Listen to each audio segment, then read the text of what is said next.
여러분 안녕하십니까? 헬로티비 뉴스입니다. 후보 등록이 마무리되면서 본격적인 선거전이 시작됐습니다. 유권자들의 선택을 받기 위한 공약 경쟁도 본궤도에 올랐는데요. 수도권에선 여야 모두 지역 개발 공약에 집중하며 부동산 민심 잡기에 나서고 있습니다. 각 당별로 어떤 공약들이 있는지 살펴볼 텐데요. 우선 국민의힘의 수도권 부동산 공약을 심다혜 기자가 취재했습니다. 지난해 국민의힘 당론으로 채택된 이후 특별법까지 발의되면서 뜨거운 감자가 된 김포 서울 편입. 여당은 이번 총선에서 이 승부수를 집중적으로 띄우고 있습니다. 고양과 구리 등 수도권 일부를 서울로 편입하는 메가시티 서울로 확대하더니 최근엔 경기 분도까지 함께 추진하겠다고 밝혔습니다. 경기도에서 서울 편입을 원하는 지역은 서울로, 분도를 원하는 지역은 경기북부 특별자치도로 별도 행정구역을 만들겠다는 구상입니다.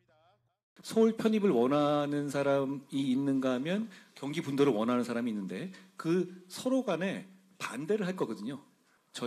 우리의 답은 이겁니다. 한꺼번에 추진한다. 원샷법을 통과시켜서 한 번에 해결한다는 겁니다. 여당은 재건축 재개발 등 정비사업 활성화 공약에도 집중하고 있습니다. 서울에선 신속통합기획과 모아주택 등 정비사업을 적극 지원하겠다고 약속했습니다. 경기도에서도 일기 신도시 특별법과 정부의 재건축 패스트트랙 정책을 언급하며 부동산 표심을 얻겠다는 구상. 야당이 경기도 의석을 다시 차지한다면 신도시 재정비는 불가능해질 것이라며 목소리를 높이고 있습니다. 그래서 민주당에서는 총선용 포퓰리즘이라고 비난했었습니다. 경기도민 여러분께 여쭙겠습니다. 정말 이게 하지 말아야 할 정책입니까? 여러분, 재건축 규제 완화에 대한 양당의 생각을 보고 선택해 주십시오. 교통망 확충과 관련해선 GTX와 경전철 신속 추진을 공약으로 내걸었습니다. 임대주택 고급화와 기숙사형 청년주택 확충을 통해 주거 취약계층을 적극 지원하겠다고도 약속했습니다. 전문가들은 이런 부동산 공약이 선심성 공약이 될 우려가 나오는 만큼 유권자들이 신중하고 꼼꼼하게 검토해야 한다고 조언합니다. 개발 위주의 선물 보따리를 풀어놓는 형태가 좀 진행되고 있는 것 같아서 좀 안타깝게 보고 있습니다. 우리가 지금 필요한 것이 무엇인지 정책을 좀 보셨으면 좋겠습니다. 그리고 헬로티비 뉴스 심다혜입니다.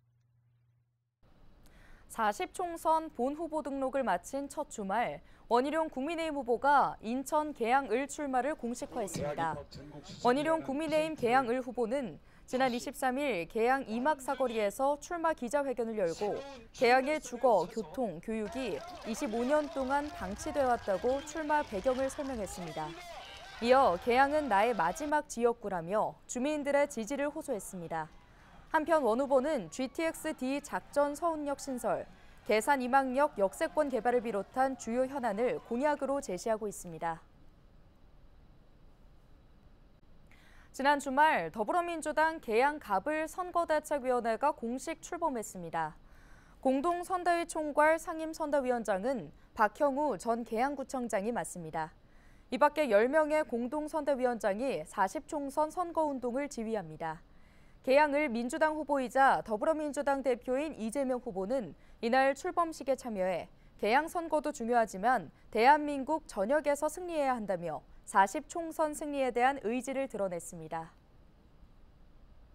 부천시의회 국민의힘 소속 여성 의원들이 과거 미성년자 강제추행 가해자 등을 변호한 것으로 드러난 부천병 이건태 더불어민주당 후보에 대해 사퇴를 촉구했습니다. 부천시의회 국민의힘 여성시의원들은 누구나 변호사에게 법적 조력을 받을 수 있는 헌법상 권리가 있지만 성범죄자, 악질 폐륜 범죄자를 줄줄이 변호한 전력은 정치인의 자질로 부적합하다고 밝혔습니다. 그러면서 2016년부터 광주 서구갑에 출마해 정치를 시작한 이후 이런 변론들을 지속적으로 해왔다는 점에서 정치인으로서 나아가 국회의원 후보자로서 자질이 없다고 지적하며 민주당은 이건태 변호사에 대한 공천을 즉각 취소해야 한다고 강조했습니다. 40총선을 앞두고 28일부터 본격 선거 기간에 들어갑니다. 헬로티비 뉴스는 선거구별 후보자들의 주요 공약을 듣는 시간을 마련했습니다. 오늘은 김포시 갑 선거구와 김포시 을 선거구 후보자들의 1분 공약을 들어봅니다.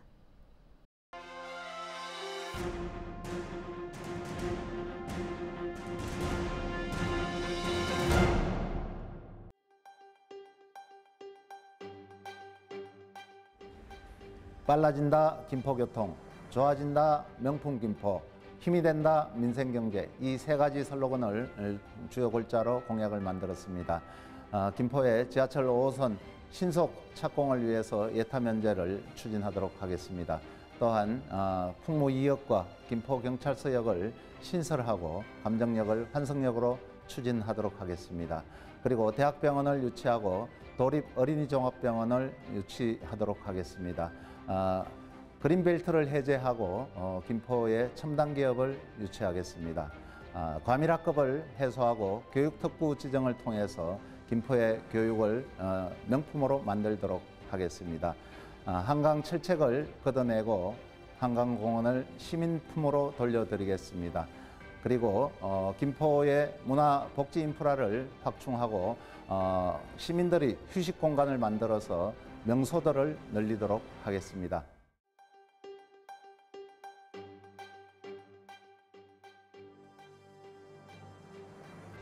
저는 지금 교통공약입니다. 교통공약은 지하철 5호선과 GTX-T 조기 착공입니다. 또 지하철 5호선은요, 지금 풍무 2역과 김포경찰서역을 추가 반영해야 한다고 제가 공약에 낸 바 있습니다. 반드시 지켜내겠습니다. 또 대학교 병원을 반드시 유치하겠습니다. 대학병원은 소아응급실과 소아중환자실을 갖춘 대학병원을 반드시 김포에 유치시키도록 하겠습니다.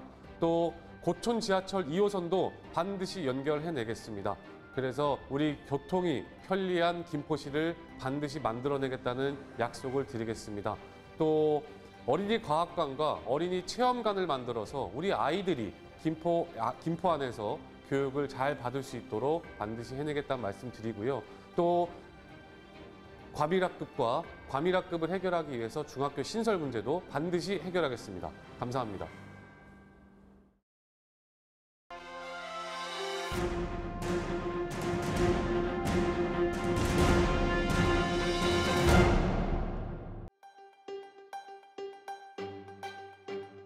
철도 노선 3개를 반영시켰던 저 박상혁, 이제는 김포에서 서울까지 30분 교통시대를 열어내겠습니다.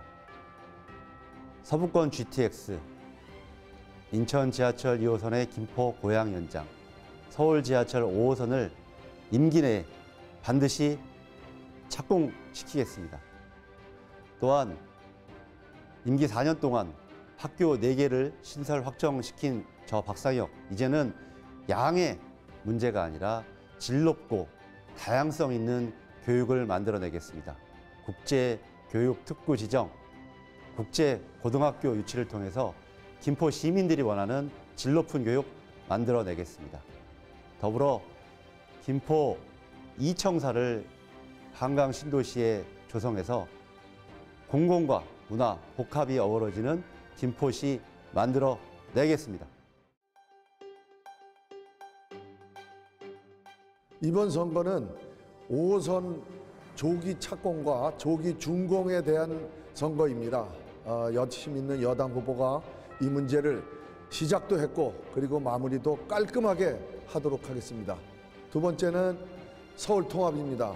김동연 경기도지사가 경기도를 분도함으로 인해서 까딱하면 김포는 경기 북도로 편입할 수 있게 됐습니다. 그래서 이제는 우리 행정안전부가 발표한 대로 김포 문제만큼은 김포 시민의 의사를 확인해서 경기 북도가 아닌 서울로 가는 서울 통합의 길을 제가 만들겠습니다. 활짝 열겠습니다. 시민 여러분, 이제 김포의 미래는 저에게 맡겨주십시오. 제가 마무리 확실하게 하겠습니다. 시민 여러분의 믿음, 그 길만이 김포를 제대로 만들 수 있습니다.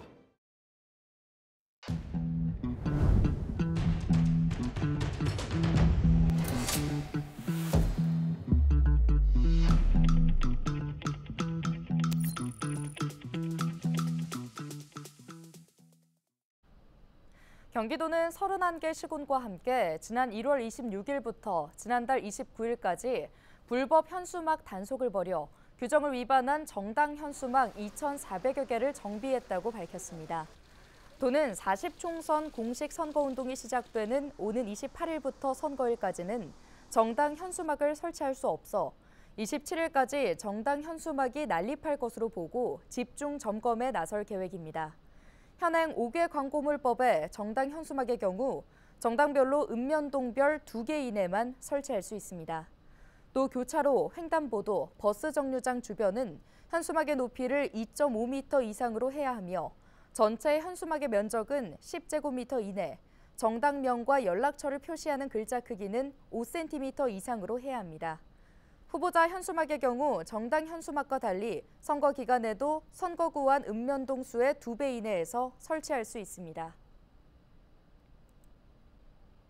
김포시가 지난달 2일 제출된 풍무 1지구 도시개발사업 주민 제안에 대해 수용 불가 입장을 밝혔습니다. 김포시는 풍무동 산 107-1번지 1원 6만 7천여 제곱미터 부지에 공동주택 1,040세대를 건설하는 내용의 도시개발사업 주민 제안서를 검토한 결과 수용 불가라는 입장을 22일 밝혔습니다. 수용 불가 사유에 대해 김포시는 계획적 개발을 유도하기 위해 김포시가 지난 2011년에 풀무 1 제1종 지구단위 계획구역으로 지정한 바 있으나 추진위원회에서 제안한 구역은 기존 풍무 1 제1종 지구단위 계획구역 북측, 임야 등 일부만 구역계를 설정함으로써 주변 지역의 정비 및 이와 연계한 종합적인 개발 계획을 기대하기 어렵기 때문이라는 입장입니다. 한편 주민 제안서가 제출된 지역의 용도 지역은 자연 녹지 지역으로 김포시 도시계획조례 제30조에 따라 아파트 건설이 불가한 지역입니다. 이와 관련해 김포시는 지난해 5월 지역주택조합 조합원 모집 신고 수리를 불허가 처분한 바 있습니다. 수도권 대체 매립지에 대한 재공모가 진행됩니다. 환경부와 인천시, 서울시, 경기도 등 4자 협의체는 오는 28일 수도권 매립지 공사를 통해 대체 매립자 3차 공모에 나섭니다. 이는 수도권 3개 단체장이 지난 11월 3자 회동을 통해 3월 중 대체 매립지 공모 약속에 따른 것입니다. 이번 대체 매립지 공모에서 대체 매립지의 면적은 종전 면적 100만 제곱미터보다 줄이고 인센티브는 종전 2,500억 원보다 늘어난 3천억 원으로 정한 것으로 알려지고 있습니다. 공모 기간은 90여일로 정하고 매립지 유치 희망 지자체를 모집할 예정입니다. 최근 경기도 시장군수협의회가 출입국 이민관리청을 경기도에 설치해 줄 것을 요구하는 공동건의문을 대통령실 등 정부에 전달한 바 있는데요. 이민청을 경기도에 설치할 경우 약 1조 원의 경제 효과와 약 4천 명의 고용 창출이 예상된다는 의견이 나왔습니다. 경기연구원은 지난해 11월부터 3개월간 이민청 경기도 유치 추진 당위성 및 경제적, 사회적 효과 분석을 진행했는데요. 분석 결과 경기도 이민청 유치 시 설립 형태에 따라 생산 유발은 최대 5,152억 원, 부가가치 유발은 최대 3,530억 원인 것으로 나타났습니다. 고용 유발은 최대 4,198명인 것으로 조사됐는데요. 이주민 관련 모든 기능을 포괄한 컨트롤 타워로 설립할 경우 가장 효과가 컸습니다. 현재 경기도 내 이민청 유치 의사를 밝힌 곳은 김포시와 동두천시 등 6곳입니다. 인천시가 일반 도로화 공사를 진행 중인 옛 경인고속도로 구간 주변 지역의 활성화를 추진합니다.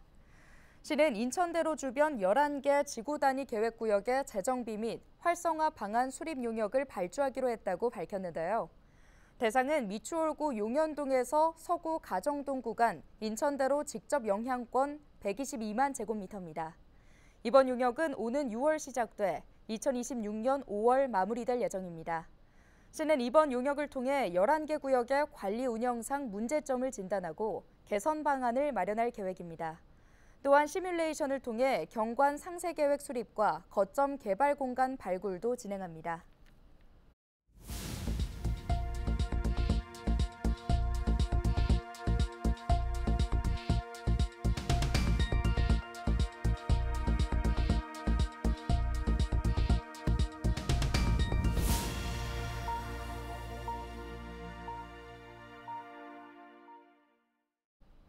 국토교통부가 대중교통 비용을 일부 환급하는 K패스 출시에 앞서 기존 알뜰 교통카드 회원들에게 회원 전환 절차를 알리고 있습니다. 5월 1일 출시하는 K패스는 시내버스와 마을버스, 광역버스와 지하철, GTX 등을 월 15회 이상 이용할 경우 일반인에게 지출 금액의 20%를, 저소득층에게는 53%까지 돌려주는 교통카드인데요. 카드 등록과 회원가입이 필요합니다. 기존 알뜰 교통카드 사용자들은 추가 카드 발급과 회원가입 없이 간단한 회원 전환 절차만으로 K패스의 혜택을 받을 수 있습니다. 회원 전환은 모바일 앱이나 누리집 홈페이지에서 알뜰 교통카드 번호 입력과 동의 절차 등을 거쳐 진행할 수 있습니다. 인천에서 학교 시설 개방이 확대됩니다. 인천시 교육청은 올해부터 학교 체육시설 개방 지원금을 늘리고 노인 일자리와 연계한 실내 체육시설 관리 인력을 지원하기로 했다고 밝혔는데요.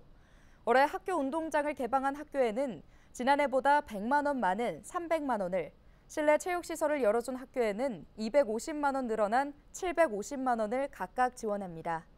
실내 체육시설 관리 인력도 지난해 6개 학교 12명에서 올해 9개 학교 18명으로 늘렸습니다. 앞서 시교육청은 지난 2019년 9월 10개 군구와 학교 포괄적 학교시설 개방 업무 협약을 맺고 운동장 등 시설을 공유 중입니다. 또 구도심 주차난 해소를 위해 군구와 학교 간 주차장 개방 협약을 통해 현재 부평 6개 등 13개 학교가 부설 주차장을 개발하고 있습니다. 인천시가 올해부터 매달 5만 원씩 농업어인 수당을 지급합니다. 지급 대상은 올 1월 1일 기준 2년 전부터 인천시에 주소를 두고 거주하면서 지난해 농업, 임업, 수산업 직접 지불금을 받은 농업어인입니다. 지난해 농업업 외 종합소득 금액이 3,700만 원 이상이거나 공무원과 공공기관 임직원이면 대상에서 제외됩니다. 주소지 군구청에서 신청 가능하며 적격 여부 확인 등을 거쳐 4월 중에 최종 지급 대상자를 확정할 계획입니다. 1월분부터 소급해주고 5월부터는 매월 5만 원씩 현금으로 지급할 방침입니다. 인천 지역 학교 비정규직 노동자의 산업재해 발생 건수가 해마다 증가하고 있는 것으로 나타났습니다. 인천시 교육청의 자료를 보면 지난해 인천의 공립학교 534곳의 비정규직 노동자는 6,967명으로 집계됐습니다. 이 중 관련 산재는 모두 180건이었습니다. 지난 2019년 37건이었던 산재는 2020년 47건, 2021년 72건, 2022년 130건 등으로 매년 증가해 왔습니다. 지난해 발생한 산재는 낙상사고가 69건으로 가장 많았고 화상 39건, 근골격계 질환 15건 등이었습니다. 직군별로는 급식 노동자 산재가 138건으로 전체의 76.7%를 차지했습니다. 전체 비정규직 노동자 대비 산재 비율을 보여주는 재해율 역시 2019년 0.73%에서 지난해 2.58%로 1.85%포인트 증가했습니다. 오늘 준비한 소식은 여기까지입니다. 함께해 주신 여러분 고맙습니다.